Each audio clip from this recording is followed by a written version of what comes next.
ልክ ስንዘራ እየመጣ የዘራነው ሊያጠፋ ልክ ስንንቀሳቀስ እየመጣ እንቅስቃሴያችንን ሊገታ የሚመጣ ክፉ ይገለበጣል። ዛሬ በተሰጠን ስልጣን መሰረት እንገለብጠዋለን ማለት ነው። ክብር ለኢየሱስ ክርስቶስ ይሁን። አሜን። ምንድነው የኔ ነገር የማይበረክተው?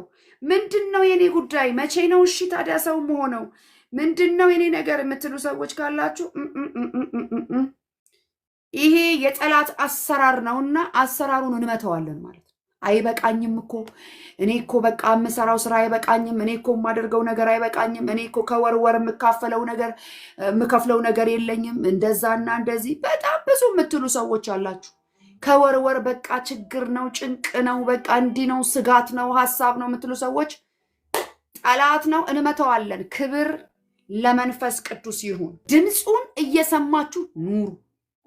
በክርስቶስ ኢየሱስም እጸልይላችኋል። በእግዚአብሔር ድምፅ ውጡ፣ በእግዚአብሔር ድምፅ ግቡ፣ በእግዚአብሔር መንፈስ ተመሩ። የእግዚአብሔር ቃል ይምራችሁ። በዚህ ውጪ በዚህ ግቢ የሚላችሁ አለቃ እግዚአብሔር መንፈስ ቅዱስ አባታችሁን ድምፁን ተለማምዳችሁ በድምፁ ወጥታችሁ ገብታችሁ አሸንፉ። በኢየሱስ ክርስቶስም ይሄ የክርስትና ልምምድ በሕይወታችሁ ላይ ይሁን። የእረኛችሁን ድምፅ ሰምታችሁ መውጣትና መግባት ይሁንላችሁ። በሰው አለ የሚታመን ሰው የተረገመ ነው። በእግዚአብሔር የሚታመን መታመኛው እግዚአብሔር የሆነ ሰው ግን ብሩክ ነው ይላል። ከዛስ በውሃ ዳር እንደተተከለች ዛፍ ነው። ከዛስ ቅጠሉ ሁል ጊዜ እንደለመለመ ነው። ከዛስ ፍሬ ማፍራቱን አያቋረጥም። ከዛስ በድርቅ ዘመን አይሰጋም። አያችሁ፣ ድርቀት ሲመጣ አይሰጋም። ሙቀት ሲመጣ አይፈራም። ለምን? ሙቀትም ድርቀትም ፀሐይ ጠራራ ምናምን አያሰጋውም። የተተከለው በውሃ ዳር ነው። እደርቃለሁ ብሎ አይፈራም። ለምን? ከስር ውሃ አለ። ከስር ውሃ አለ። እንመለስ። ወዴት? ወደ መሰዊያችን። አስቸጋሪዎች አንሁን። እንመለስ። መሰዊያችን ይታደስ።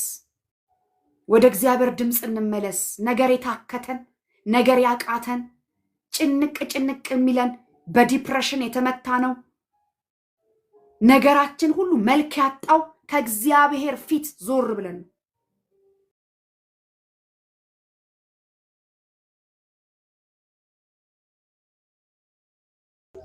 የንጉስ ካህን ሰላም ነው? እግዚአብሔር ይመስገን፣ ሁሉ ሰላም፣ እግዚአብሔር ይመስገን። የኔ ፎሎወሮቼ 500 ያክል ናቸውና አይ ቲንክ 1000 በላይ ነው መሰለኝ ቪዲዮ መክፈት የሚችሉት። ሶስት ችግር የለውም። በቃ እናንተ በቪዲዮ ግቡ፣ እኔ ከስራው እከታተላቸዋለሁ። ካልተኛ እዚሁ መሆን ትችላለህ። አንዳንድ ሰው እየተኛብን ተቸግሮ አይ አለው እከታተላለሁ፣ ችግር የለውም። እሺ አመሰግናለሁ። ተባረክ፣ እንወድሃለን። አሜን። እኔም ወዳቸዋለሁ። ሼርና ኮፒ ሊንክ እናድርግ። ገስት ላይ አይቻልም። አይ ገስት ላይ ይቻላል፣ ግን ቪዲዮ እንክፈት እስቲ። ቪዲዮ ከፍተን ደስ ይላል። ሃሌሉያ! ቪዲዮ ሲከፈት ደስ ይላል። ቴንክ ዩ ጊፍተርስ፣ አመሰግናለሁ። ጊፍት የምታደርጉ ሰዎች ቴንክ ዩ። ለኛ ነኝ ብዙ ጊዜ ሞክራለሁ አላገኝሽም። ዛሬ ለኔ ቃል አለኝ ካንቺ የሚወጣ። አሜን። ክብር ለኢየሱስ። ጌታ መንፈስ ቅዱስ ቃል አለው። በዩቲዩብ ላይ ነው ማቅሽ። ምስክርነቶችሽን በለቅሶ ነው ጀምሬ በለቅሶ የሚጨርሰው። ዋው! ክብር ለእግዚአብሔር። ያንቺ ምስክርነት ከህይወቴ ጋር ስለሚመሳሰል በእውነት በቃ ጌታ የነካኝ በአንቺ በምስክርነቶችሽ። አሜን። ክብር ለእግዚአብሔር ይሁን። እሱ ነው። እኔም አንዷ ነኝ ለጌታ ምስክር። ከየት እንዳነሳኝ ማረሳ፣ የዋላይን ማረሳ፣ ሰው ያረገኝ ህይወቴን የቀየረ መዓዛዬን የቀየረ ጌታ። ምንም ወጀብ ቢበዛ ማናውጠኝ። አሜን። ኢየሱስ ዘመድ ጌታ የሆነኝ አባቴ የሆነኝ እናቴ የሆነኝ ሁሉ የሆነኝ ጌታ እውነት አሜን። ክብር ለኢየሱስ ይሁን። በቃ ምስክርነት ስለሚነካኝ የህይወቴ ስለሆነ ምስክርነትሽ ነው ኩክዬ። በዩቱብ ላይ ነበረ በጣም እውነት በለቅሶ በጌታ ስም በቃ አሜን መንፈስ ቅዱስ ይሞላኛል። አንቺ ስትመሰክሪ እኔ እሞላለሁ። አሜን። ክብር ለጌታ በዚህ ነው ይሁን። ማቅሽ ኩክዬ ልልሽ ነው። ወድሻለሁ፣ አከብርሻለሁ። በውስጥሽ ያለውን ይሄ የሞላ በእውነት እውነት አሜን የሚያናግር ፊት ለፊት የሚያናግር ልንታን የማይሰጥ መንፈስ ቅዱስ በውስጥሽ ያለውን አከብራለሁ። አሜን። እቺ ነጭ ነጯን ወድሻለሁ፣ የምናገራትን ወድሻለሁ። ነገር ትወዷታላችሁ መሰለኝ። አይሻልም? አገልግሎት ከሆነ ነጭ ነጯን ይሻላል። እየደባበትን አሜን እኮ ነው ችግር የፈጠርነው አሁን እ መደባበቅ ያስል ምን መሰላችሁ? ባይዘው እውነት አያስፈልግም። የምናገርበት ግልጹን የምናገርበት ምክንያት ምንድን ነው? እግዚአብሔር ለኛ ያለን ነገር እውነቱን ካልነገረን ህይወታችን አይቀየር። ሀመርዬ ዌልካም የኔ ውድ የኔ ጃይንት እንኳን ደህና መጣሽ። እውነት ነው። ድንቀታችን ክክዬ ልጨርስና ውስጥ ያለውን አንዳንዴ እሺ ሰዎች አዳን መስለን መናገር የሚገባንን ትክክለኛ ነገር ሰዎች የሚስተካከሉበትን ነገር መናገር ሲገባን አልፈናቸው እናጠፋቸዋለን። ሲጠፉ እናያለን፣ ሲወድቁ እናያለን። ግን ብንናገር ኖሮ ይድኑ ነበረ። መንፈስ ቅዱስ እውነት ነው። ወቅሷቸው ይመልሳቸው ነበረ። ይሉንታ የሚባል ነገር ከዛ ከአዳም ማንነት ያመጣናቸው ነገር እውነት እንዳንናገር ሸፈነቻቸው። ብዙ ሰዎች ይጠፋሉ ይመስለኛል። እና በዚህ ወድሻለሁ። ይሄ ነው ውስጤም ያለው ስለማልናገር ስለማላልፍ ነገሮችን እንዲህ ነው እኮ እላለሁ። ትልቅ ሰው እንኳን በእድሜ ከሆነ የሆነ ነገር ካየው እንዲህ እኮ ነው ብዬ የማለፍ እንትን ስላለኝ ውስጤን ማለፍ ስለማልችል አፍኜ ማለፍን አልችልም። በዚህ ወድሻለሁ። በጣም ነው የምወድሽ። እኔ እንጃ እንዴት ብዬ ልግለጽልሽ። እግዚአብሔር ይመስገን በፊትሽ ሞገስ የሰጠኝ ጌታ አሜን ስለሆነ ጌታ ባርከዋለሁ። አሜን እውነት ነው። እውነትን በፍቅር መነጋገር፣ እውነትን ልጥፍ ማድረግ ሳይሆን በፍቅር መነጋገር ለዛ ሰው ከጠቀመው እውነቱ ይሻለዋል። በውሸት ሰውየውን የኔ ዘመድ ከማረገው የእግዚአብሔር ጥገኛ ባደርገው ይሻላል። ከእግዚአብሔር ጋር በእውነት እንዲኖር፣ ከእግዚአብሔር ጋር በትክክል እንዲኖር፣ ከእግዚአብሔር ጋር በቅድስና በጽድቅ በተሰጠው በዛ እንዲቀጥል ማድረግ ይሻላል። አንድን ሰው ድብስብስ አድርጎ ከጌታ ጋር አፋቶ የራስ ዘመድ ከማድረግ የጌታ እንደሆነ እንዳማረበት ቢቀር ይሻለዋል። እና ለዚህ ነው እውነትን መናገር የምመርጠው፣ ሌላ አው አይደለም። ትናንት እንኳን ሳዳምጥሽ የነበረው አሜሪካ ልሄድ ነው፣ ለቅሶ ላይ ነኝ፣ በሀዘን ነው የምናገረው ስትኔ ጌታ የሚናገረኝን ነው የምናገረው። ጸልይበት የእግዚአብሔር ፍቃድ ስላልሆነ ዘግይቶ ይሁን ስትይ ያቺ እህት አልተረዳችም፣ አልተቀበለችም። ባትቀበልም እኔ እንግዲህ እግዚአብሔር እያዋራኝ ነው በምክር መንፈስ እያልሻ ስትይ እንኳን ወይኔ እድለኛ ናት እኮ እግዚአብሔር እየተናገራት ነው እያልኩኝ መግባት ስላልቻልኩ ነው። እውነት አንዳንዴ ተቸገሩ፣ የሆነ ወጥመድ ውስጥ ናቸው፣ የሆነ ነገር ናቸው። አይ እንደዚህ ሁኚ በቃ ይሆናል ከማለት በቃ መወሰድ፣ ለጌታና ለጌታ መኖር። ክብር ለኢየሱስ ይሁን። አሜን። ሰላም የእግዚአብሔር ቤተሰቦች፣ ኮካዬ የእግዚአብሔር ጸጋና ሰላም ሰላም ይብዛላችሁ። ሰላምሽ ይብዛ። እንዴት ናችሁ? ሰላም እግዚአብሔር ነው ይመስገን። አለ። ጌታ ይባረክ። ደግሞ ጌታ ዛሬ አዲስ ቀን ሰጠን አይደል? በጣም ገበታውን ሙሉ አድርጎ ቀርቧል እና ጌታ መንፈስ ቅዱስ ደግሞ ይመግበናል በሚያስፈልገን መጠን ማለት ነው። አሜን። በጣም ለኢየሱስ ይሁን። አሜን። ገበታው ሁሌ ጸሎትማ ጸልየሽብኛል አመርጊ። አይሪኝ የሆነ ሚስ ጸሎት የሆነ ጸሎት ጸልየሽብኛል። we need this is the time This is the ጊዜው time. ስለደረሰ we have to there is no time አሁን እውነትሽን ነው አመርጊ። የመታጠቂያ ጊዜ ነው እና መንፈስ ቅዱስ ደግሞ አልፎ የሚያስታጥቀን ሰዎች አለን። የሚጠቀምባቸው አሸንዳ የሆኑ የተባሉትን ይዘው የሚመጡ የእውነትን ቃል ነግረው ነፃ የሚያወጡ አይደለም። አሜን ክብር ለኢየሱስ ይሁን። ቅድም እህቴ ስትናገር እውነት አርነት ያወጣል። በቃ እውነትን በፍቅር ተነጋግረን ነፃ ብንወጣ ብናመልጥ የመንግስቱ ሰራተኞች ብንሆን እንደገና በንጉሱ ፊት ደግሞ ያለምንም እፍረትና መሸማቀቅ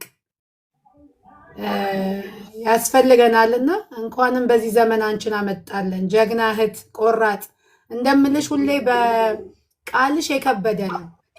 አሜን። ቃልሽ የከበደ ነው። ሳሙኤል አይደለ ከዳን እስከ ቤርሳቤ ከአፉ የሚናገረው ቃል ወደ ምድር ጠብ አይልም ነበረ። ምክንያቱም የእግዚአብሔር ቃል ሲወጣ ይሰራል፣ ግን የሰራውን ሰው ነው የሚሰራው። እኔ በዛ አምናለሁ። ያ ቃል አንቺ ሰርቶ ሲወጣ የመስራት አቅም አለው፣ የመለወጥ አቅም አለው። አንብቦ የመምጣት ሳይሆን ኖሮበት የመምጣት ነው። ክብር ለኢየሱስ ይሁን። አሜን። አጥንትን የሚፈውስ የሚያጸና የሚያነቃ ከሰፊ ጎዳና አውጥቶ በጠባቧ መንገድ እያራገፈልን ነው የሚያስገባን። በቃ ጠባብ መንገድ ኮተት ይዞ አይቻልም። ስለዚህ ኮተቶች ደግሞ በእግዚአብሔር ቃል ነው የሚራገፉት። አሜን። ካለ እግዚአብሔር ቃል የለምና ዛሬም ቃሉን በድንቅና በታምራት መንፈስ ቅዱስ ያጸናልናል። እኛም ተስማምተን እንደ ማርያም የጌታ ባሪያ ሆይ እንደ ቃልህ ይሁንልኝ የምንልበት አፍተር ተባረኩ ጋይስ ሁላችሁ ስቴይ ብለስ አሜን። ቅዱስ አጠገብሻለ ታነቢልኛለሽ። በተለይ አዲሱ መደበኛ ትርጉም ቢሆን እንዴት እንደሚመቸኝ ልነግራችሁ አልችልም። ደህና ነሽ ቤተልዬ? እንኳን ደህና መጣሽ። እንዴት ነሽ? ደህና ነሽ ወይ? ጌታ ኢየሱስ ይባረክ። ሁሉ ሰላም? ደህና ነኝ እግዚአብሔር ይመስገን። ሬዲ ነሽ ለመማር? አዎ። ጌታ ያስተምረናል። አሜን። በረከታችንን የሚበላ ተምችና ኩብኩባ ይገለበጣል ዛሬ። እግዚአብሔር ይገልብጠው፣ ይመታል። የእጆችን ስራ እባርካለሁ ነው የተባልነው። እኛ ተባርከን ልንባርክ፣ ተባርከን ለበረከት ልንሆን ገብቷቸዋል። ሰጥተን ለሰዎች እንድንተርፍ ነው እንጂ እኛ እንድንሳቀቅ እንዲጎድልብን ኢቨን እንድንብቃቃ አይደለም እግዚአብሔር የሚፈልገው። እንድንተርፍ ነው የሚፈልገው። እንድንተርፍ ነው የሚፈልገው። አንዳንድ አለመታዘዞች። ስለዚህ ምንድነው ከስር እየመጣ ዘሬን የሚበላ ከስር እየመጣ የምሰራውን ነገር እንዳልሰራ የሚገዳደረኝ ከስር እየመጣ ሁሉ ጊዜ በችግር ከወርወር በችግር ከዓመት በችግር ከወርወር በችግር ለምን ዛሬ ይመታል። አሜን። ዛሬ ይገለበጣል። ከህይወት ዘመናችን ላይ ይገለበጣል ይሄ። ምክንያቱም እኛ ጻድቅ በተነ ለድሆችም ሰጠ ነው የሚለው። ጻድቃን እስከሆንን ድረስ እግዚአብሔር በመትረፍረፍ እንድንኖር ነው የሚፈልገው። በመትረፍረፍ ማለት ታዲያ ዝም ብለን ብቻ እንደው መና እየጠበቅን አይደለም። እየሰራን የምንሰራው ስራ እንዲባረክ፣ እንዲያፈራ፣ እንዲበዛ ያደርጋል እግዚአብሔር። መሳፍንት ምዕራፍ 6 ነው የምናየው ዛሬ። ክብር ለኢየሱስ ይሁን። መሳፍንት ምዕራፍ 6 እንግዲህ እስራኤላውያን በጣም ጌታን በጣም ያስቸገሩበት፣ አሁንም እግዚአብሔርን ይተዋሉ። ከዛ እንደገና ንጉሥ ያነግስላቸዋል። እንደገና ወደ እግዚአብሔር ይመለሳሉ። እንደገና እግዚአብሔርን ይተዋሉ። እንደገና ወደ ጌታ ይመለሳሉ። እንደገና ያ ካህን ደግሞ ሲሞት ደግሞ እንደገና ወደ ጣዖታቸው ይመለሳሉ። እንደገና ወደ እግዚአብሔር ይጮሃሉ። እግዚአብሔር ምሕረት ያደርግላቸዋል። እንደገና ይመለሳል። እንዲህ አይነት የአዙሪት ህይወት ነው የምናየው መሳፍንት መጽሐፍን እና በጣም የተለያዩ መስፍኖችን አስነስቷል ጌታ። በዛ ሁሉ መካከል ግን በቃ ምድሪቷ ለተወሰነ ጊዜ ታርፍና እንደገና መልሰው ደግሞ ጌታን ይክዱታል። እንደገና ወደ ጣዖት ይመለሳሉ። እንደገና እግዚአብሔር ደግሞ ንጉሥ ያነግስላቸዋል። ወደ እግዚአብሔር የሚመልስ ወደ ቃሉ የሚመልስ ወደ ሐሳቡ የሚመልስ ይልክላቸዋል። ተመልሰው አሁንም እግዚአብሔርን ይተዋሉ። በጣም አስቸጋሪ ህዝብ። የእግዚአብሔር ርኅራሄ፣ የነሱ አልያዝ ባይነት፣ የነሱ አስቸጋሪነት፣ የእግዚአብሔር ደግሞ የፍቅሩ ብዛት፣ የርኅራሄው ብዛት፣ የምህረቱ ብዛት የሚገለጥበት መጽሐፍ ነው ይህ መሳፍንት መጽሐፍ። እና አሁንም ምዕራፍ 6 ላይ እንደገና እስራኤላውያን በእግዚአብሔር ፊት ክፉ ድርጊት ፈጸሙ የሚል ከሱ ነው የሚጀምረው ማለት ነው። ቁጥር 1 መጽሐፍ ቅዱስ ያላችሁ ሰዎች መጽሐፍ ቅዱሳችሁን ክፈቱ። በተለይ ቤት ያላችሁ ሰዎች በጣም አበረታታለሁ መጽሐፍ ቅዱስ እንድትይዙ። ክብር ለኢየሱስ ይሁን። ሰው እንደገና አሁንም እስራኤላውያን በእግዚአብሔር ፊት ክፉ ነገር አደረጉ ብሎ ነው የሚጀምረው ምዕራፍ 6ን ካያችሁት ማለት ነው። የእግዚአብሔርን ትዕግስት የእግዚአብሔርን በቃ እንዴት እንደሚሸከባቸው በቃ እንዴት እንደሚያሻግራቸው እንዴት እንደሚታገሳቸው እንደገና እንዴት ልቡ እንደሚመለስ እንዴት በምህረቱ ባለጸጋ እንደሆነ ይሄ የኛ ታሪክ ነው። ባይዘወይ የእነሱ ታሪክ ብቻ አይደለም የኛም ታሪክ ነው። በጣም በብዙ እናስቸግረዋለን። በጣም በብዙ እንደገና ሲቸግረን ጌታ ሆይ እንላለን፣ መልሰን እንጮሃለን። ጌታ እንደገና ምህረት ያደርግልናል። ሲሳካልን ደግሞ እንደገና እንተወዋለን። እንደገና ደግሞ ሲቸግረን ደግሞ ጸሎት የሚመስለን ሁልጊዜ በችግር ጊዜ ብቻ የሚጸለይ ነው የሚመስለን። ጸሎት ከእግዚአብሔር ጋር ያለ ኢንቲሜሲ፣ ህብረት፣ ፍቅር አይመስለንም። ኤኒታይም እግዚአብሔር ያስፈልገናል። ከመንፈስ ቅዱስ ውጪ ማንረባ የማንጠቅም እዚህ ግቡ ማንባል ሰዎች እንደሆነን ማወቅ አለብን።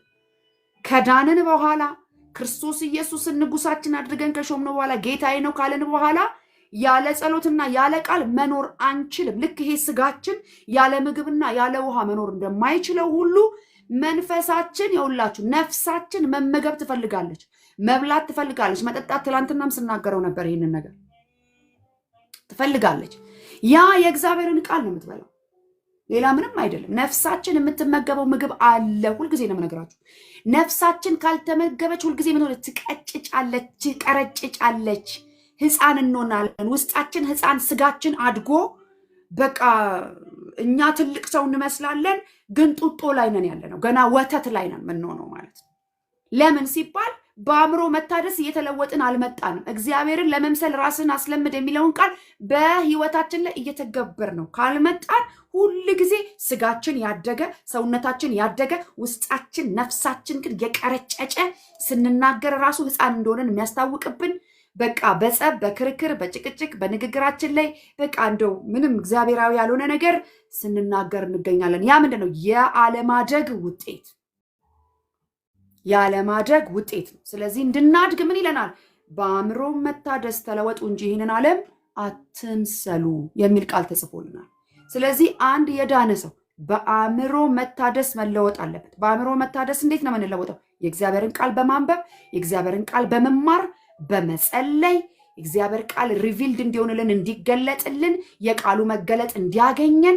እግዚአብሔር ሆይ ምንድን ነው ልትል የፈለግከው? ደራሲው መንፈስ ቅዱስ ነህ አንተ። ደራሲው ደግሞ ታብራራልኛለህ። ልትልበት የፈለግከው መንፈስ ትነግረኛለህ፣ ትገልጥልኛለህ፣ ታስረዳኛለህ። ስለዚህ በልቤ ተዘጋጅቼ ወደ አንተ መጥቻለሁ። አንተ ደግሞ አስተምረኝ። የልብ መዘጋጀት ከሰው ነው፣ የምላስ መልስ ደግሞ ከእግዚአብሔር ዘንድ ነው ይላል እግዚአብሔር ቃል ሲናገር። ስለዚህ እናንተ በእግዚአብሔር ፊት ሁል ጊዜ ጸልያችሁ ተቀጣጥላችሁ ልሳን ካላችሁ በልሳን ልሳን ከሌላችሁ ባላችሁ ቋንቋ ከእግዚአብሔር ጋር በምስጋና በጸሎት ከጌታ ጋር ሆናችሁ አየሩን ከፋፍታችሁ ያደነዘዛችሁን እንቅልፍ የሚላችሁን ያፈዘዛችሁን የተለያዩ ስጋትና ጭንቀት ውስጥ የቀጠታችሁን አካባቢውን ሁሉ በእግዚአብሔር መንፈስ አጽድታችሁ የምትቃወሙት ተቃውማችሁ ከጨረሳችሁ በኋላ ነው ይህን ቃል መክፈት። አለበለዚያ ገና ስትከፍቱት ምን ይሆናል መሰላችሁ? እንቅልፍ ይላችሁ። ለምን? ግን እንደተጫናችሁ ነው። ገና አልጸለያችሁም። ገና በቃ ገና ከውስጣችሁ ያለው ሐሳብ አልወጣም። ጽድት አድርጋችሁ ጥርት አድርጋችሁ በመጀመሪያ ካላችሁበት ነገር የምትወጡት በጸሎት ነው። ዝም ብሎ ብቻ ግልጥ ስታደርጉት ሐሳባችሁ ሁሉ ትላንት የነበራችሁበት ቦታ፣ ቅድም የነበራችሁበት ቦታ፣ ቅድም ያወጣችሁት ወጪ፣ ቅድም የከፈላችሁት ክፍያ፣ ቅድም የሰማችሁት ዜና፣ ቅድም ሶሻል ሚዲያ ላይ ያያችሁት እሱ ነው የሚመጣው። ከዛ አንብባችሁ ምዕራፍ 1 ምዕራፍ 2 ጨርሳችሁ ምን እንዳነበባችሁ ታውቁት። አይገባኝም እንዴት ላላችሁ? ኖ ይገባችኋል። እናንተ የክርስቶስ አእምሮ አላችሁ ተብሎ ተጽፏል። ይገባችኋል። ግን መጀመሪያ ምን ማድረግ እንደሆነ ነው ያልቻላችሁት፣ ያላወቃችሁት። ይጸለያል። እስኪ ይጸለያል በሉ። ይጸለያል ብላችሁ ለነፍሳችሁ ንገሯት። ይጸለያል። በመጀመሪያ በእግዚአብሔር ፊት በምስጋና ወደ ጸጋው ዙፋን ይቀርባል። ጌታ ሆይ ባርክሃለሁ። ጌታ ሆይ አመሰግንሃለሁ። እንድንበረከክ ስለረዳኸኝ አመሰግንሃለሁ። እንድጸልይ ስለረዳኸኝ አመሰግንሃለሁ። በፊትህ እንደሆን ስለረዳኸኝ አመሰግንሃለሁ። በጣም ፕሪቪሌጅ ነው በአንተ ፊት ሆኖ ከአንተ ጋር ማውራት። አንተ የኔ ንጉሥ ነህ። አንተ የኔ አባት ነህ። አንተ የቤቴ ራስ ነህ። አንተ የኔ መመኪያ ነህ። አንተ አለቃይ ነህ። አንተ ንጉሴ ነህ። ይህን ለጌታችን ከነገርነው በኋላ በምስጋና ወደፊቱ ወደ ማደሪያው ከገባም በኋላ ከዛ በኋላ ደግሞ እንደገና ደግሞ ጥፋት ካለን ንስሐችንን ከተናገርን በኋላ በእግዚአብሔር ፊት ግልጥልጥ አድርገን ችግራችንን ስተታችንን ከነገርነው ምህረት ከጠየቅን በኋላ እንደገና ደግሞ በእግዚአብሔር ፊት ደግሞ የምንፈልገውን ነገር ወደ ጥያቄ እንገባለን። እንጠይቅና ደግሞ እንደገና ደግሞ ማንኛውም አጋንንታዊ አሰራር ከአካባቢያችን፣ ከህይወታችን፣ ከኑሯችን፣ ከደስታችን፣ ከትምህርታችን፣ ከስራችን፣ ከትዳራችን፣ ከልጆቻችን፣ ከጤናችን ላይ እንዲነቀል በተሰጠን ስልጣን መሰረት እናዛለን፣ እናባርራለን። ሁላችንም ስልጣን ተሰጥቶናል። ስልጣን ያልተሰጠው ሰው የለም።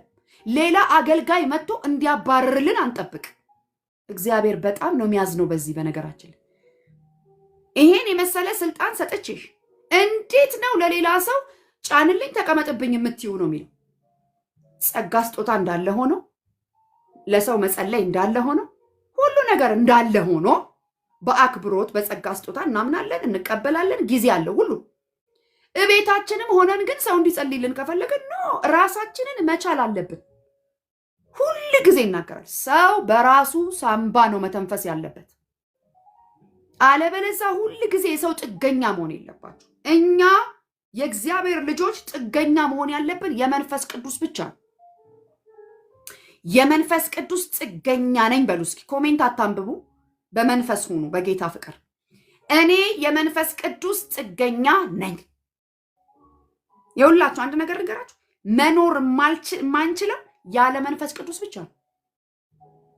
እመኑኝ፣ ያለ ምንም መኖር እንችላለን። አሁን እንኳን በልባችሁ ወይኔ እኔ እኮ ያለ ከሌ መኖር አልችልም፣ ወይኔ እኔ እኮ ያለ እንትን መኖር አልችልም ብላችሁ የምትደረድሯቸው ነገሮች በሙሉ እነሱ ቢሄዱ ከህይወታችሁ ትኖራላችሁ።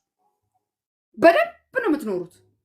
እኔና እናንተ መኖር ማንችለው ከእግዚአብሔር ውጪ፣ በውስጣችን ካለው ከመንፈስ ቅዱስ ውጪ በቃ ኑሮ አይበላም። የዛን ጊዜ መሞት ነው የሚመጣው። በቃ ሞት ነው። በቃ በቁማችን እየሄድን በቃ የሞተ ሰው። በክርስቶስ ኢየሱስ ስም እጸልይላችኋለሁ። በውስጣችሁ ያለው መንፈስ ቅዱስ በሙላት ይንቀሳቀስላችሁ፣ በሙላት ይክበባችሁ፣ ህልውናው ይታወቃችሁ። ከምትሰሙት ሁኔታ፣ ከምትሰሙት ዜና፣ ከምትሰሙት ሶሻል ሚዲያ፣ ከምትሰሙት ግራ የሚያጋቡ የሚያስጨንቁ ነገሮች ይልቅ የእግዚአብሔር ድምፅ በልጦ ይሰማችሁ። ዲሲፕሊንድ ሁኑ።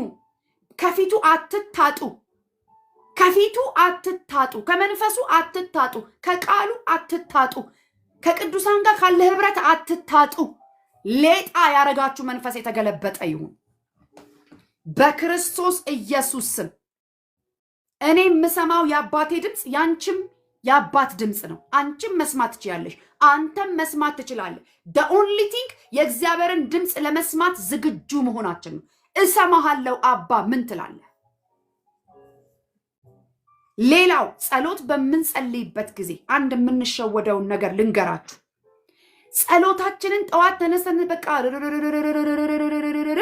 ጨርሰን ብድግ እንላለን። which is wrong። ለምን ወደዚህ ርዕስ እንደገባው አላውቅም። መንፈስ ቅዱስ ያውቃል። ሰው ከእግዚአብሔር ጋር ህብረት ካደረገ በኋላ እግዚአብሔርን መስማት መለማመድ አለብን።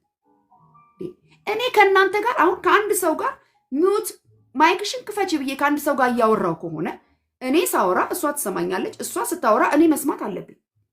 ዲያሎግ ነው የምናደርገው። አንዱ ሲያወራ አንዱ መስማት አለበት፣ አንዱ ሲያወራ አንዱ መስማት አለበት። ሰው እንኳ ከሰው ጋር ሲገናኝ እኮ አንዱን ሰምቶ አንዱ ሲጨርስ አንዱ ያወራል፣ አንዱን ሰምቶ አንዱ ሲጨርስ አንዱ። እኛ እኮ ለምዶብን አሁን እኛ ሲጀመር ሰውም አናስጨርስም፣ በላዩ ላይ ስለሆነ የምናወራው። እግዚአብሔር ቢናገርን ራሱ አንሰማም፣ በላዩ ላይ ነው የምናወራው። ዲሲፕሊን ያስፈልጋል። ጸሎት ማለት ብዙ መስማት እንጂ ብዙ ማውራት አይደለም። አሜን። ጸሎት ማለት ጻፉት፣ ብዙ መስማት እንጂ ብዙ ማውራት አይደለም። ባይዘወይ ከማውራታችን በፊት ጌታ የሚያስፈልገንን ሁሉ ያውቃል። ጠይቁ ስለተባልን ነው የምንጸልየው። ጠይቁ ስለተባልን ነው የምንጠይቀው። ነገር ግን እግዚአብሔር ሁሉን ያውቃል። እንጠይቃለን፣ አዎ እንጠይቃለን። ነገር ግን ያልነውን ሁሉ ካልን በኋላ ለምን አንሰማውም? እግዚአብሔርን መስማት የሚጀመረው በዚህ ነው ወገኖች። ጸሎት ቢለን በፊቱ ተንበርክከን ነግረነው ስንጨርስ ተነስተን እንሄዳለን። እንዴት ብሎ ይንገረን እሱ? ከዛ ወዲያ ወደ ስራ ነው የምንገባው፣ ወዲያ ወደ ስልክ ነው የምንገባው፣ ወዲያ ወደ ሆነ ነገር ነው የምንገባው። እሱ የሚነግርበት ሰዓት ያጣል፣ አቴንሽን ያጣል።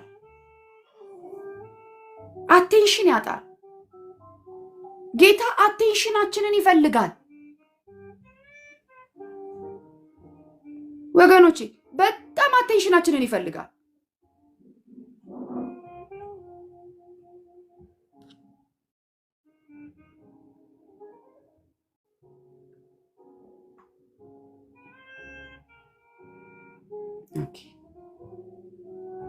ሶሪ እያስተካከልኩ ነው። እና አቴንሽናችንን ይፈልጋል እግዚአብሔር። በጣም አቴንሽናት አፍቃሪያችን ስለሆነ ወዳጃችን ስለሆነ በዋጋ እኮ ነው፣ በደም ዋጋ እኮ ከፍሎ የገዛን ልጆቹ ነን። የኔና የእናንተ ድምፅ በጣም ይናፍቀዋል።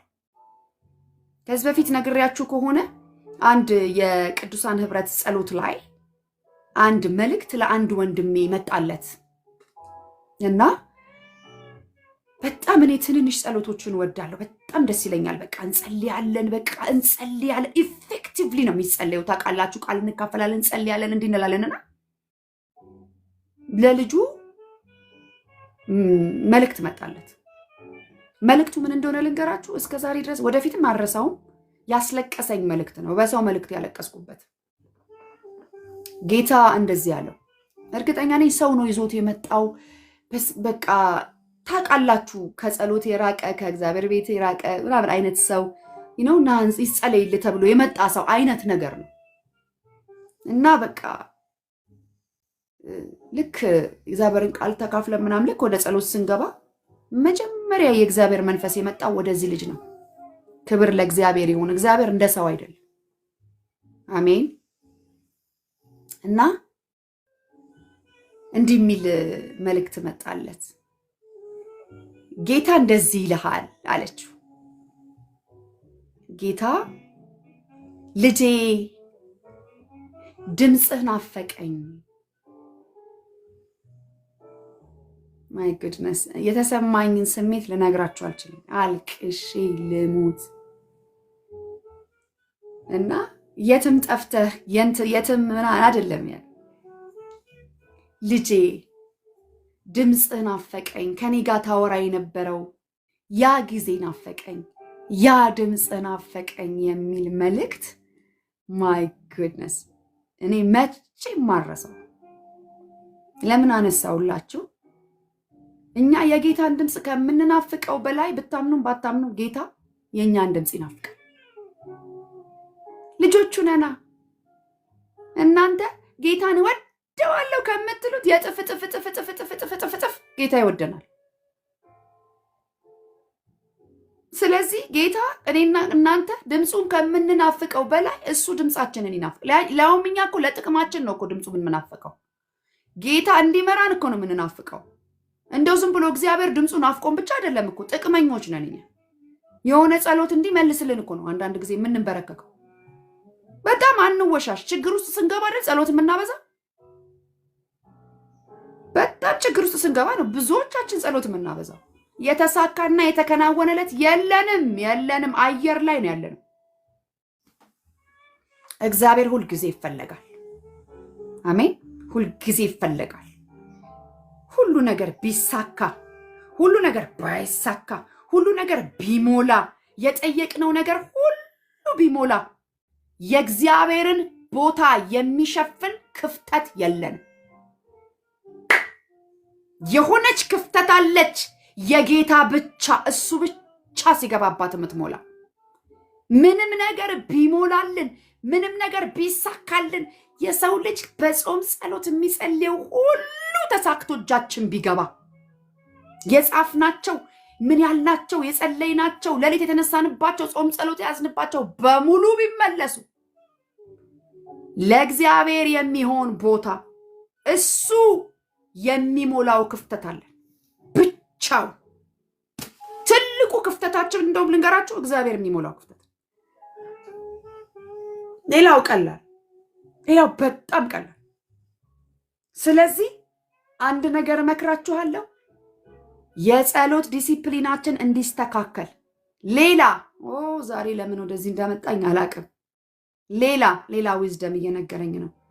ሌላ እግዚአብሔር ስፔሲፊክ ቀንና ሰዓትን ያከብራል።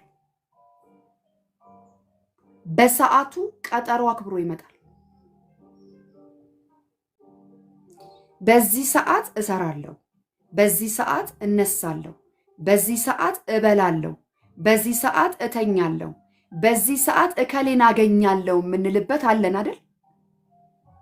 በዚህ ሰዓት ከአባቴ ጋር አወራለሁ የምንልበት፣ ከማንም ጋር ማናወራበት፣ ስልክ ማናነሳበት፣ ማንም ምንም ቢመጣ በሯን ዘግታለች፣ አሁን እሷ ይሄ የጸሎት ሰዓቷ ነው፣ ማንንም አታናግርም የምንባልበትን ዲሲፕሊን እግዚአብሔር ይወዳል።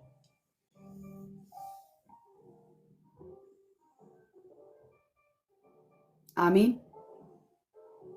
ቀጠሮ አክባሪ ነው።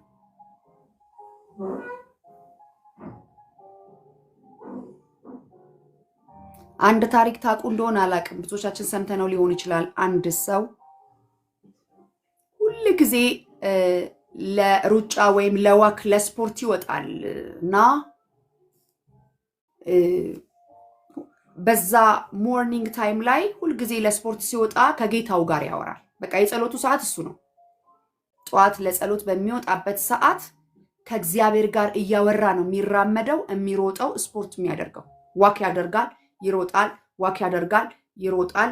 በዛ ሰዓት ሁሉ ጌታ ሆይ መንፈስ ቅዱስ የውል እንዲሆኖ በዚህ ገብቶ በዚህ ወጥቶ ይሄን እንዴት ላርገው፣ ምን ላርገው፣ ይሄንን እንዴት እናርገው፣ እንዲናርገው እያለ ፓርትነር ስለሆነ ከአባቱ ጋር ያወራል።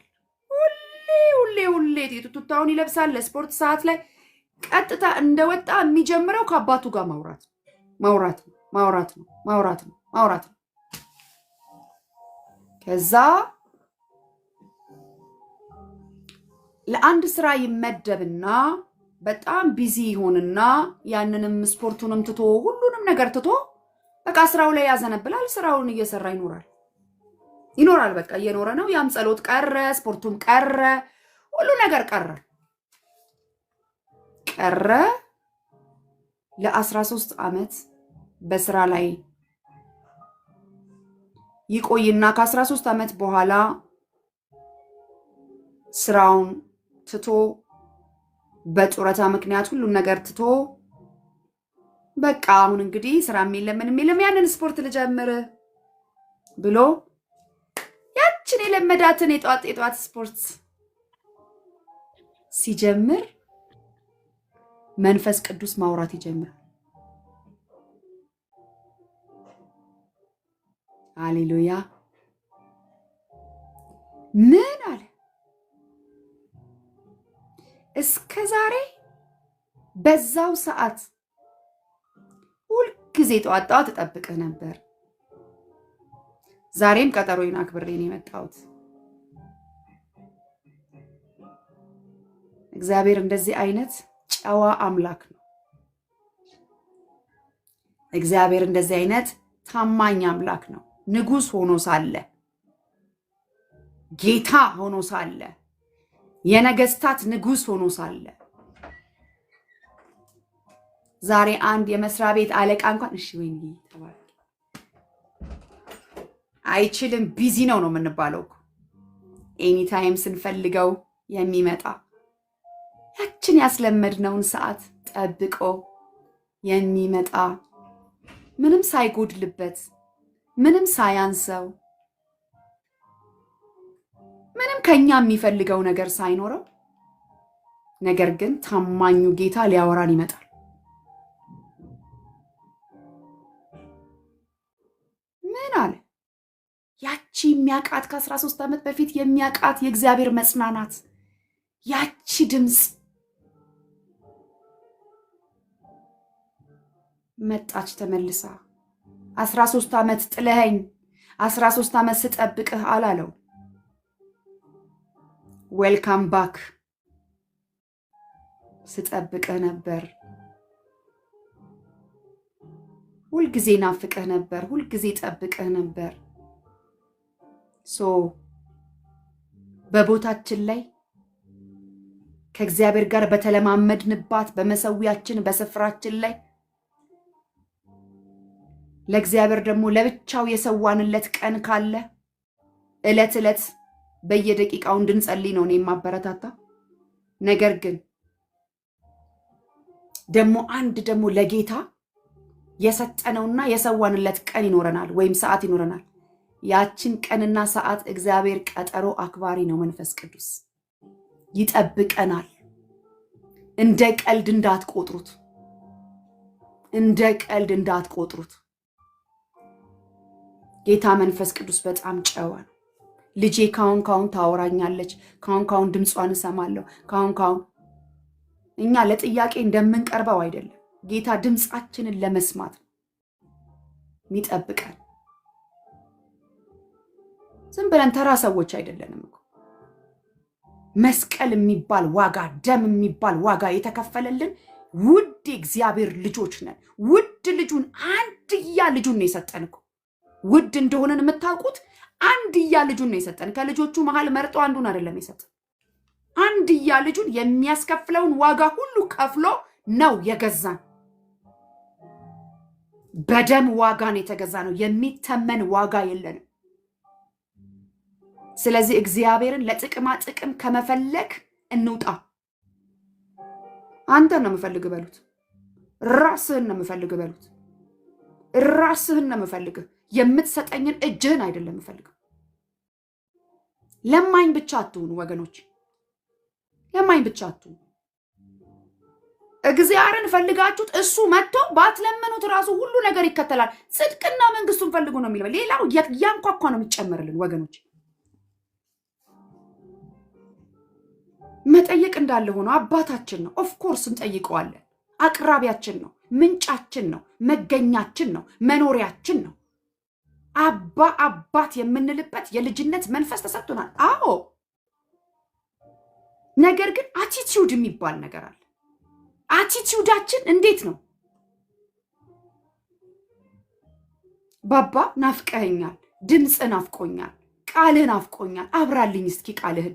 እንዲሁ ምን ለማለት ነው የፈለግከው? እንዲሁ ምን ለማለት 40 ሰዎች የፈጀ 1500 ዓመት የፈጀ አንድም የማይጣረስ የእግዚአብሔር ቃል ተጽፎ ምንም ነገር እንዳይጎልን መንፈሱን፣ ጸጋውን፣ ቃሉን ሁሉን አሟልቶ ሰጥቶናል። እኛ ግን መክፈት እንኳን አንፈልግም። ሲቸግረን ነው። ባጣ ቆየኝ አይደለም። እግዚአብሔር ዋና ነው። ዋናችን ነው እግዚአብሔር። ሲደላን በራሳችን ጥያቄ ሲኖረን በጌታ መሆን የለብንም። አንድ ሰው እየመከረ ነው ብዬ አስባለሁ። ከኔ ጀምሮ መንፈስ ቅዱስ የሆነ አንድ ሰው እየመከረ ነው፣ የምክር መንፈስ እየተገለጠ ስለሆነ። ስለዚህ ጌታ እግዚአብሔርን አንተን እፈልግሃለሁ፣ ራስህን እፈልግሃለሁ። አንተ ነህ የህይወቴ ዋና መልህቄ፣ አንተ ነህ። እንዳልነቃነቅ ተተክዬ እንድቀር የምታደርገኝ ያንተ ከኔ ጋር መኖር ህልውናህ ነው። ያላንተ መኖር አልችልም። ያንተ ጥገኛ ነኝ። እንዲህ ይባላል እግዚአብሔር። ያላንተ መቆም አልችልም፣ መተንፈስ አልችልም፣ ምንም አያምርብኝም። አያችሁ፣ ምንም የቆምን ይመስለናል እኮ፣ ግን የቱ ጋር ፍንግል እንደምንል አናውቀው። በጣም ነው የሚገርመው። ቴንኪው ዳዊትዬ። በቃ ፈልገዋለሁ፣ ታስፈልገኛለህ፣ የህይወቴ መሪ፣ መልህቄ፣ የኔ መሪ፣ ያላንተ መኖር አልችልም። አንተ ኮምፓሴ ነህ። እንዴት አሽከርክሬው በትክክል መሄድ እንደምችል ትክክለኛው መስመር የትኛው እንደሆነ የምትነግረኝ መሪ አንተ ነህ፣ የህይወቴ መሪ። ያላንተ ምንም አያምርብኝም። ወገኖቼ እንደዚህ ሞገስ አግኝተን የምናብለጨልቀው እኮ በእግዚአብሔር መንፈስ ነው። አጣጥቦ በደሙ አጣጥቦ ሰው አድርጎን እኮ ነው። ማን ሰው ነበር እኛን ዞር ብሎ የሚያየን?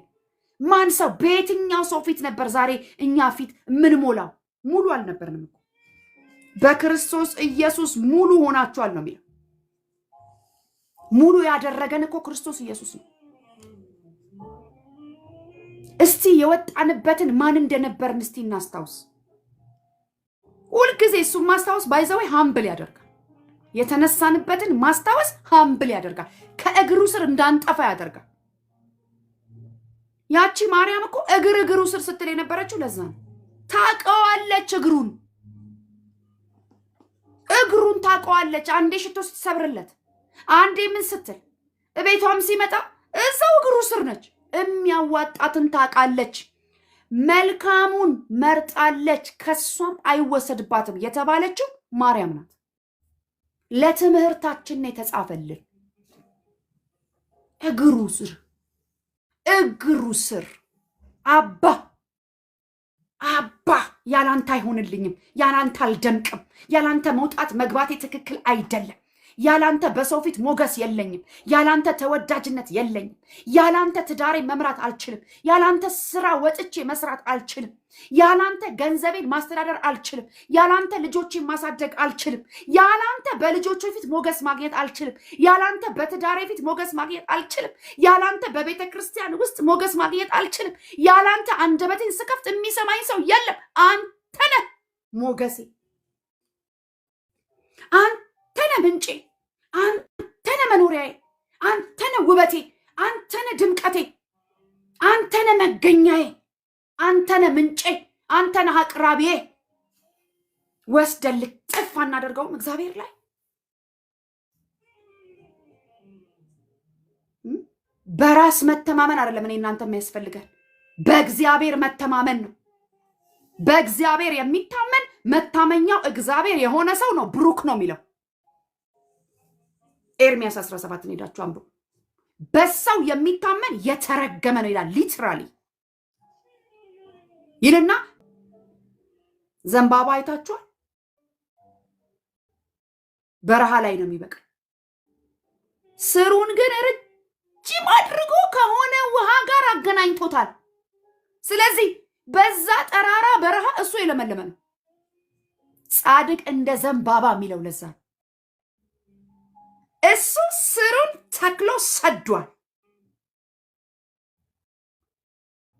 ከዛ ምን እንደሚያውል ልንገራችሁ።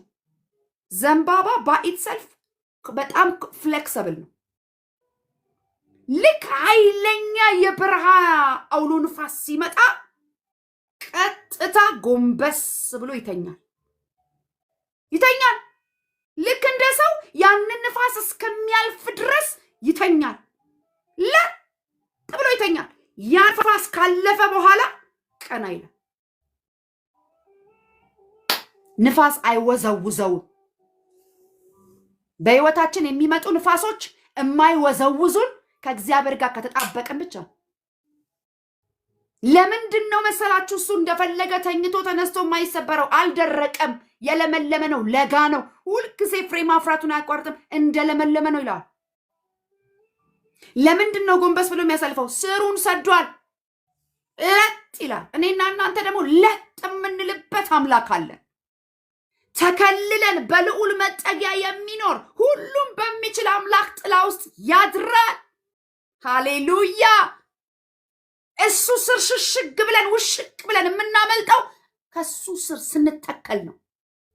ለዚህ እኮ ነው በእግዚአብሔር የሚታመን መታመኛው እግዚአብሔር የሆነ ሰው ብሩክ ነው ይላል። ስሙ ራሱ ሂ ኢዝ ብለስድ ይላል። ቢካዝ የተጣበቀው ከእግዚአብሔር ጋር። ስለዚህ ሙቀት መጣ አልመጣ፣ ድርቀት መጣ አልመጣ አይሰጋም። አቅራቢ አለው። ወጀብ አውሎ ንፋስ ምናምን አያሰጋው። የሚታየው የሚሰማው ኢኮኖሚ ላይ ወጣ፣ እንትን መጣ፣ እንትን በኩል በሽታ መጣ፣ እንትን በኩል እንትን መጣ፣ የቤት ኪራይ ጨመረ፣ የሱቅ ኪራይ ጨመረ፣ እንትን አለ፣ የልጆች ትምህርት ቤት እንትን who cares? አቅራቢ አለኝ፣ ምንጭ አለኝ፣ መኖሪያ አለኝ፣ መገኛ አለኝ፣ ተጣብቅ ያለው የማፈራው የግንዱን አይነት ብቻ ነው ብለን መተማመንና መደገፍ የምንችለው በእግዚአብሔር ስንታመን ነው። ሰው በእግዚአብሔር መታመን ከየት ይመጣል? ከቃሉ። እምነት ከምንድን ነው? ከመስማት ነው። መስማትስ ከሶሻል ሚዲያ ነው? ከዜና ነው? ከሁኔታ ነው? ከሰው ወሬ ነው? መስማትም እግዚአብሔር ቃል። እምነት ከመስማት ይመጣል። መስማት ከምን? ከእግዚአብሔር። አሁን ቁጭ ብላችሁ እንደዚህ እንደምትሰሙት ሊፍት አፕ አላረጋችሁም? ልባችሁ መንፈስ ቅዱስ ከፍ አላረገንም? አለ እኮ ከኛ ጋር ይናገራል፣ ይመክራል፣ ይገስጻል፣ ያስተምራል። ለምን? ገንዘብ ሊያደርገን፣ ሰው ሊያደርገን፣ ሊመክረን፣ ሊያስተምረን፣ ሊያቀናን፣ ዴስቲኒያችንን ሊያሳምር መንገዱ ይሄ ነው እያለን እኮ ነው። ለሙሴ መንገድን፣ ለእስራኤል ልጆች አደራረግን ያሳየ ጌታ መንገድና አደራረግ እያሳየን እኮ ነው። እንዳይጠፋብን አውላላ ሜዳ ላይ እንደቀረች እንደሆነች ግራ እንደገባት ቤቷ መግቢያዋ እንደጠፋባት ሳይሆን መግቢያ መውጫም ያለን ሰዎች ነን። መግባትና መውጣታችንን የሚጠብቅ እግዚአብሔር በዚህ ጋር ነው መውጫው፣ በዚህ ጋር ነው መግቢያው፣ በዚህ ጋር ነው መስሪያው፣ በዚህ ጋር ነው መሳኪያው፣ በዚህ በኩል ነው እንደዚህ፣ በዚህ በኩል ይመራል። ወገኖቼ ዛሬ አትውጪ ይላል፣ ዛሬ ውጪ ይላል፣ በዚህ በኩል ሂጂ ይላል፣ እንዲያርገሽ ስሪው ይላል፣ እዚህ አካባቢ ስራሽን መስረች ይላል፣ እዚህ አካባቢ ስራሽን ስሪ ይላል፣ ይሄን ሰውዬ አግቢ ይላል፣ በዚህ ሰዓት እንዲያርጊ ይላል፣ በዚህ ሰዓት እንደዚህ አታርጊ ይላል። ከሰማነው የሚያስመልጡ ድምጾች ጆሮአችን ልባችን ውስጥ አሉ። መስማት አቅቶን ነው። ዜና ነው የምንሰማው፣ ሶሻል ሚዲያ ነው የምንሰማው፣ ወሬ ነው የምንሰማው፣ አካውንታችንን ነው የምንሰማው፣ ኪሳችንን ነው የምንሰማው፣ ቦርሳችን ምን ያህል ይዟል፣ ይህንን ነው የምንሰማው። እኛ ባይዘወይ የምንሰማውንም ምርጫ ነው፣ በምርጫ ነው የምንሰማው።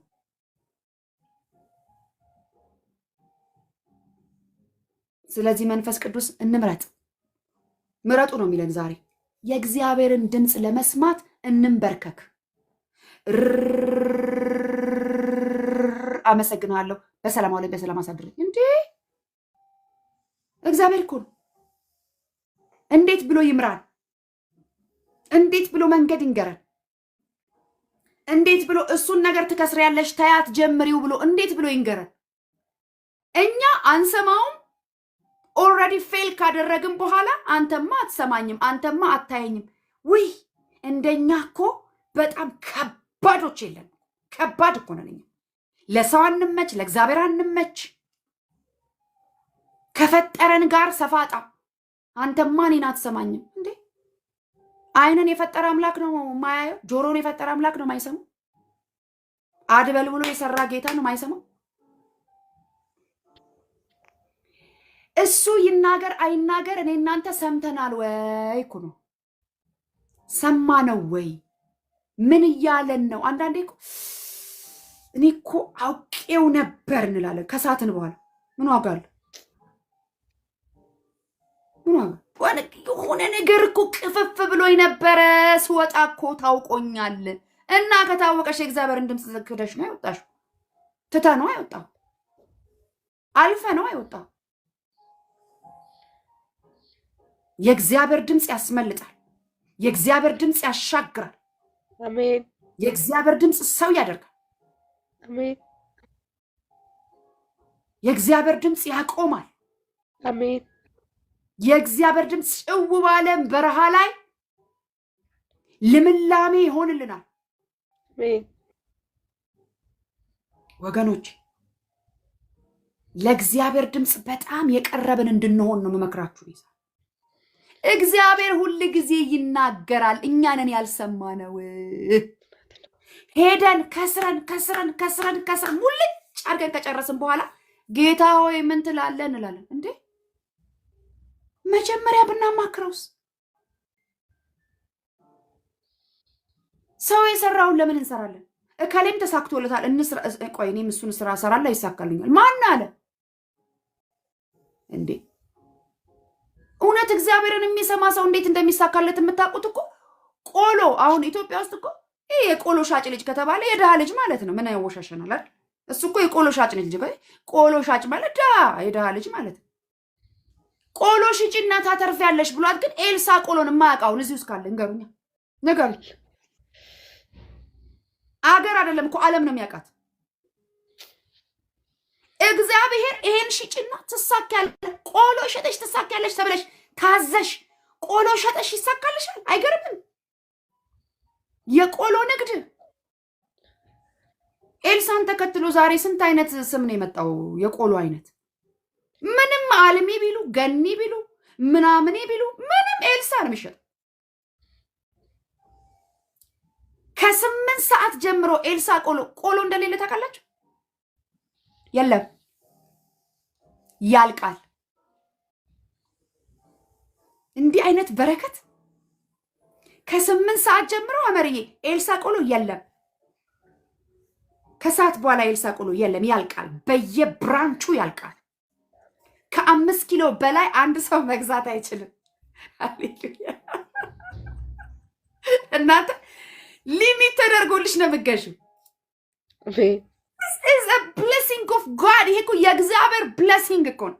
ባለጸጋ ታደርጋለች ይልና ሀዘንን አይጨምርባት።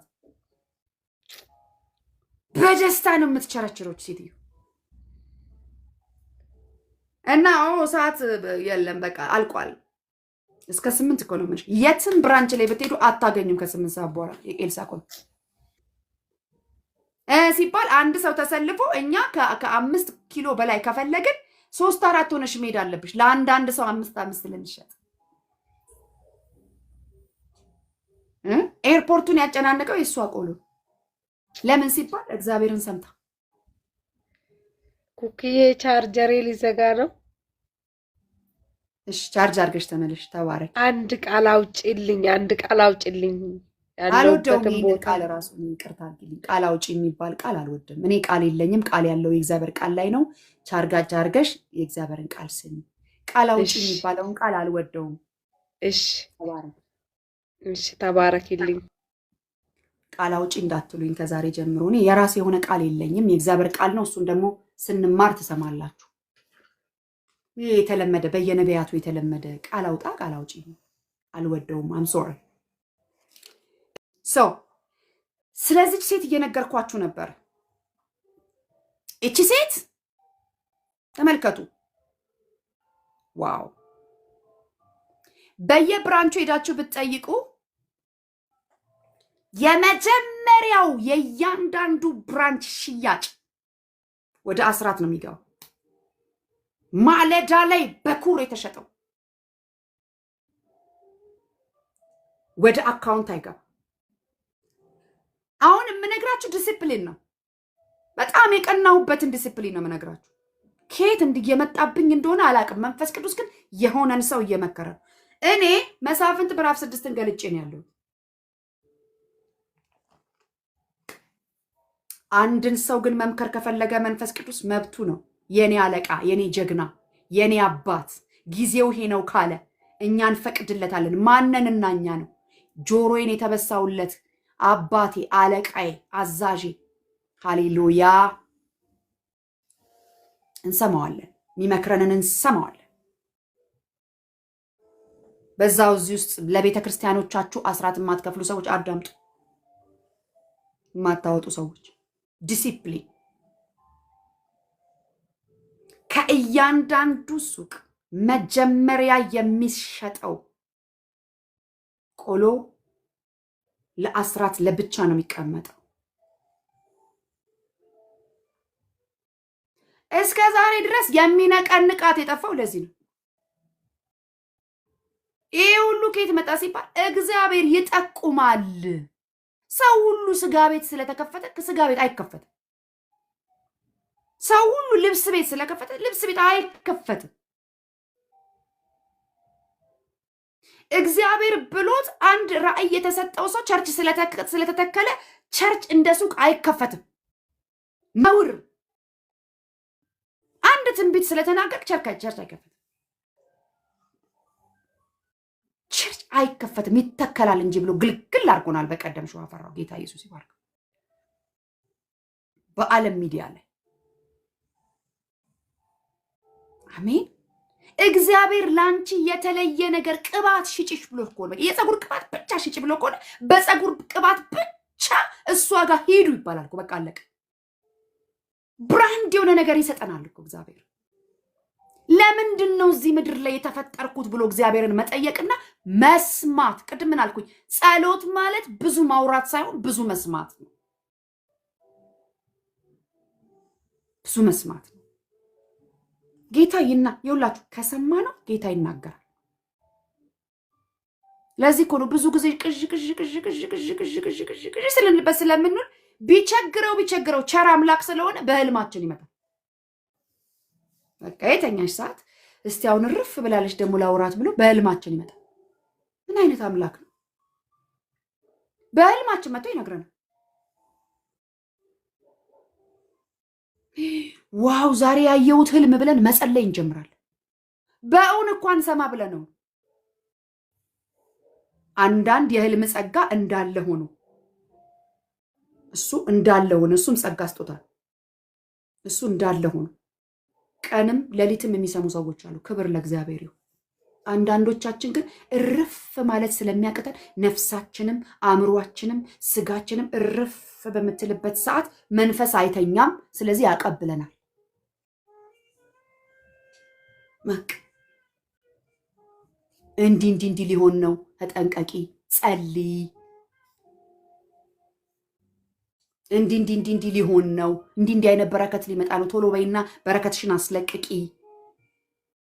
እንዲህ ሊሆን ነው። እንደዚህ ሊሆን ነው ብሎ ቢቸግረው እግዚአብሔር አባት ስለሆነ ልክ ልጆቻችን አልበላ ሲሉን በሆነ ነገርም አድርገን እንዴትም አድርገን እንደዛም አድርገን እያታለልን ምን እያለን ውጭ አውጥተን መኪና ላይ አውጥተን የሆነ ነገር ላይ አውጥተን እንዲህ እያደረግን የግድ መኖር ስላለባቸው እናበላቸው የለ።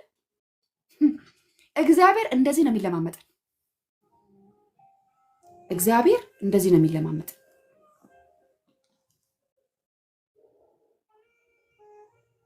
እንስማው። ሼር አድርጉልኝ ወገኖች፣ ተባረኩ። እየሰማችሁ ሼር አድርጉ። ጎሽ ተባረኩ። እና እንዴትም አድርጎ ብቻ የሚገባንን የሚያስፈልገንን ነገር እግዚአብሔር ይነግራል። አሁን እኮ ያመጣ ነው እኛ ቢዚ ነኝ ጸሎት ትካፈል ቢዚ ነኝ ቃልስ ቸርች ትመጫለሽ ቢዚ ነኝ። አሁን እኮ በጣም ስራ ጀምሬ እንትን ከፍቼ ቢዚ ነኝ። አዩ ኪዲንግ ሚ 24 ሰዓቱን ማን ሰጥቶ? የ24 ሰዓቱ ባለቤት ማን ሆኖ?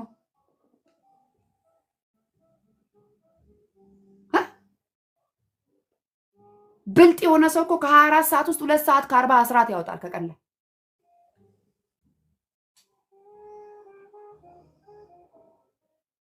2 ሰዓት ከ40 አስራት የምን ሲባል የቀን ለምን ሲባል ይሄንን ቀን ማን አበጃጅቶ ሰጠኝ? ይሄንን ቀን ማን ጨመረልኝ? ማን እንድኖር ፈቀደልኝ? ይሄ እስትንፋሴ ለምን አልተቋረጠም? እንዴት ነጋልኝ? ብዙ ያልነጋላቸው ሰዎች እኮ አሉ። ብዙ ሆስፒታል ተኝተው የሚያቃስሱ ሰዎች አሉ። አይደለምስ መስራት መጸለይ ያቃታቸው፣ ጌታ ይናፈቃቸው፣ መንበርከክ። በቀደም ለታ ዩቲዩብ ላይ ሲሰማሽ ነበር ሐመርዬ። መጸለይ ናፈቀኝ፣ መነሳት ናፈቀኝ፣ ጌታን ማውራት ናፈቀኝ። አሟት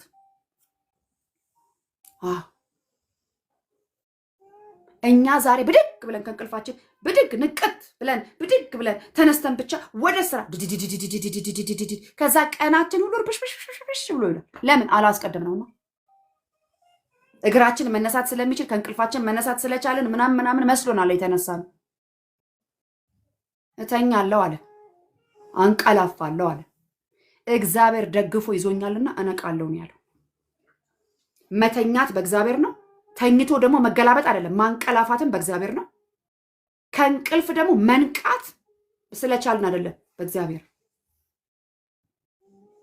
ስለ እንቅልፉን ተኝቶ ስለመነሳቱ እንኳን እግዚአብሔር ደግፎ ስለያዘኝ ነው የተነሳ የነቃውት ራሱ አለ። እውነት ነው። ከእንቅልፋቸው ያልነቁ ብዙ አሉ።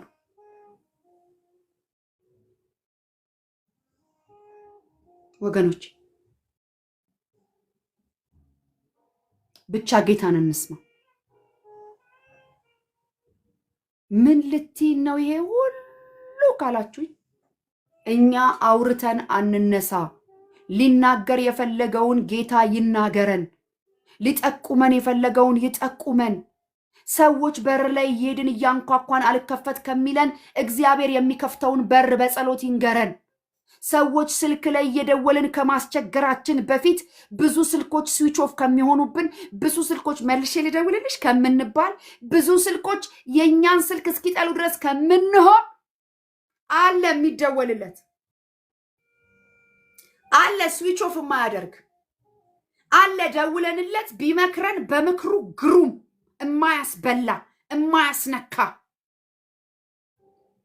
ወዬ የሚል በጠራነው ቁጥር ቢዚ ማይሆን አይ ቆይ እንትን ሀገር እያስተናገድኩ ነው እንትናም ደውላልኛለች እማይል ስራ ላይ ነኝ እማይል ውይ ነብይ ከሌ እያዋራኝ ነው ቆይ አንድ ጊዜ አንቺ ነብይ አይደለሽም ቆይኝ እማይል ሃሌሉያ ለሁሉ አባት ለሁሉ የሚመልስ ለሁሉ የሚገኝ ሁሉም ቦታ የሚገኝ ለሁሉ እኩል መመለስ የሚችል ለሁሉ ባለስልጣን ለሁሉ አባት አረ ኢየሱስ ክርስቶስ ጌታ ነው።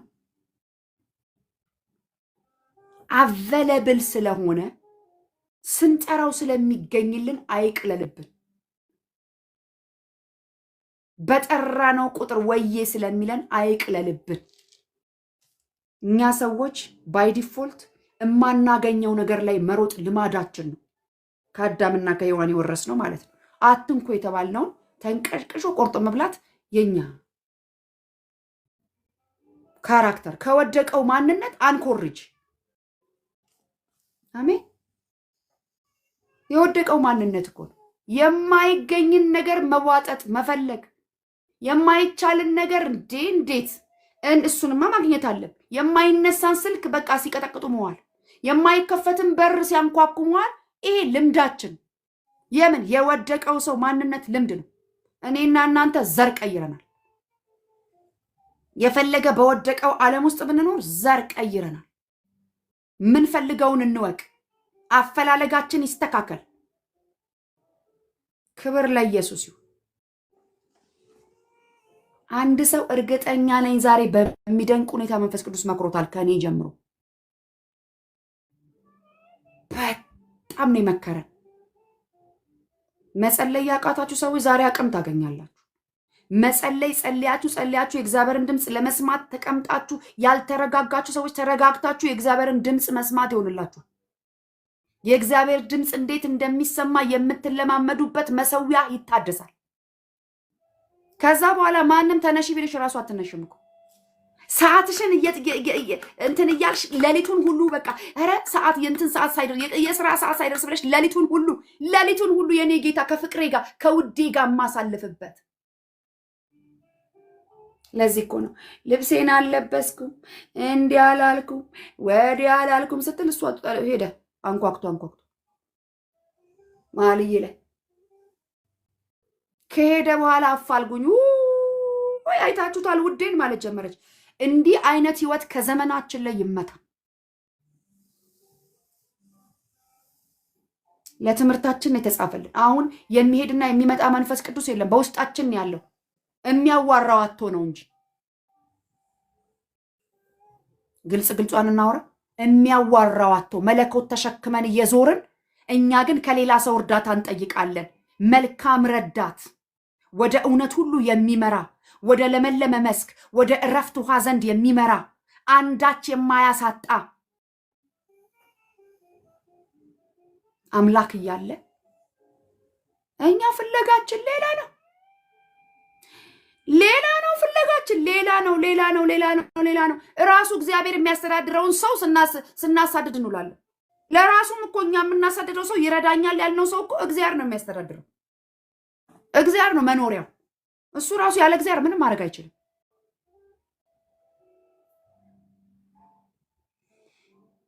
የማይሰለች ጌታ ነው። የማይቆረቆር ጌታ ነው። ሁልጊዜ ፊቱ የማይጠቁር ጌታ ብቻ ነው። ሁልጊዜ ፊቱ የሚያበራ፣ ሁልጊዜ ፈገግ ባለ ፊት፣ ሁልጊዜ ሉቃስ 15 ላይ እንዳለ አባት የጠፉን ልጆቹን አቅፎ የሚመልስ ለእግሩ ጫማ ለጣቱ ቀለበት ፍሪዳ ይታረድለት ድግስ ይደገስ የሚል ጠፍተሽም ስትመለሽ እንዲህ ነው። አሁን ግን እንመለስ ነው ዋናው። ለምን ጠፋን አይደለም፣ እንመለስ፣ ወደ ቦታችን እንመለስ፣ ወደ ቦታችን፣ ወደ ትክክለኛው ስፍራችንን የለቀቅን ሰዎች እንመለስ። በጌታ ፍቅር ይጠብቀናል። 13 ዓመት ጠብቆት በቦታው ላይ ሲገኝ አቤት ልጄ እንዳለው በቦታችን ላይ ስንገኝ፣ በመሰዊያችን ላይ ስንገኝ፣ ባባ ማለት ስንጀምር አቤት እንደዛ አይደለ? ሮጦ ሄዶ አቀፈው እኮ ነው። ተመልሶ ሲመጣ ያጠፋውን ጥፋት አላነሳም፣ አያውቀው። ሮጦ ሄዶ ማያቅፈው በቤት ያለው ነው የሚበሳጭ። ጠፍተ ስትመለሺ ቸርች ውስጥ ያለው ቀንድ ያወጣል። የት ነበር እስከ ዛሬ? ምንድነው? በአካርጎ ነበር የተመለሰው። ምንድነው? እገዳ ይደረግበት፣ ስርዓት ይደረግበት፣ እንትን ይደረግበት።